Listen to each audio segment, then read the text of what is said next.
severely limited. Apply for housing, employment, a bank loan, even school, and your criminal record could ding you out of contention right at the start. You know, job was telling me, you got this on your record. They end up doing whatever they need to do to provide for their families. Spicer says that sense of hopelessness, even when someone's staying out of trouble, can lead to recidivism. Also, people falling so far through the cracks, they end up homeless. So he's hosting this New Year, New Me expungement and resource fair. Legal experts from Loyola Marymount, Pepperdine, and the Public Defender's Office all here to show them how it's done. The steps required to get crimes, even felonies, removed from records. You're breaking the cycle. Oh, we have to break the cycle. It's the only way to do it. And when they're done, they can head downstairs to speak with employers or find out where housing and income opportunities will still welcome them. Hakeem says without this kind of help, I would just be cleaning up trash at McDonald's. You know what I mean? You couldn't get the jobs you wanted. Couldn't get the jobs I wanted. now he's starting fresh, schooling, jobs as a longshoreman or chef, all possible once again. In Compton, Gordon Tokumatsu, NBC4 News. NBC4 News at 6 starts with breaking news. And right now at 6, we're following that breaking news out of New Hampshire. Former President Donald Trump leapt closer to the presidential Republican nomination this evening. Thanks for joining us, everyone. I'm Carolyn Johnson. And I'm Colleen Williams. The former president defeating his lone remaining rival, Nikki Haley, in tonight's primary. NBC4's Conan Nolan live in Manchester with all the breaking details for us and what may be next. Conan. That's right, Colleen. Not a big surprise. Every poll had Donald Trump winning New Hampshire. He becomes the first non-incumbent Republican presidential candidate since Gerald Ford in 1976 to win Iowa and New Hampshire back-to-back.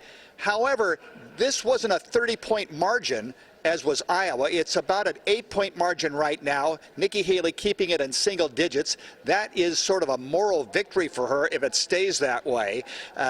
Donald Trump, it's clear he wanted this to be over after tonight for a number of reasons, one of which is money. He has to spend more if this campaign continues, and he spends a lot of time on flights between court appearances and campaigns. The next one's going to be in Nevada, where there's going to be a caucus. It's pretty much a Donald Trump show there, and then after that, South Carolina. So he wanted to wrap this up now. He sort of pressured her from the stump the other day, saying, you know, it's not time for her to leave and unite the Republican Party around him. She, on the other hand, Nikki Haley, she has long said this is her popular term. This is an election. It's not a coronation.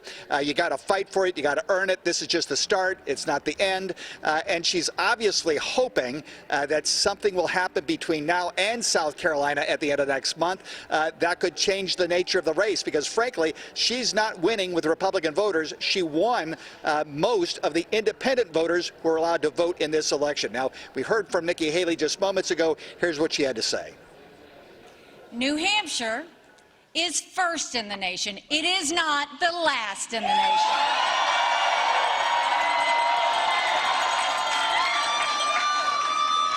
This race is far from over. There are dozens of states left to go.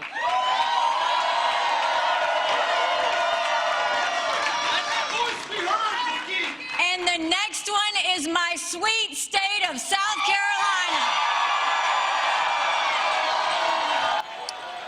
She trails in the polls in South Carolina, but thinks she can make that up. Now, in that speech later on, she took some digs at Donald Trump we haven't heard before in the primary election. For example, she said that Donald Trump was considering all his legal problems and the controversies and senior moments, he could easily lose to the incumbent Joe Biden. She also went on to say that the party that is first to get rid of their 80-year-old nominee will win the White House. And she said that Donald Trump will be a guarantee of a Biden victory in the fall. In any case, it's now on to South Carolina. We shall see. She does trail in that state, but it's her home state. And she says she has a way of climbing out of second place in South Carolina. That's a high mark to hit, considering the fact most Republicans prefer Donald Trump, and we saw that today. Reporting live from New Hampshire, Conan Nolan, NBC4 News. Back to you. All right, Conan, thank you for that.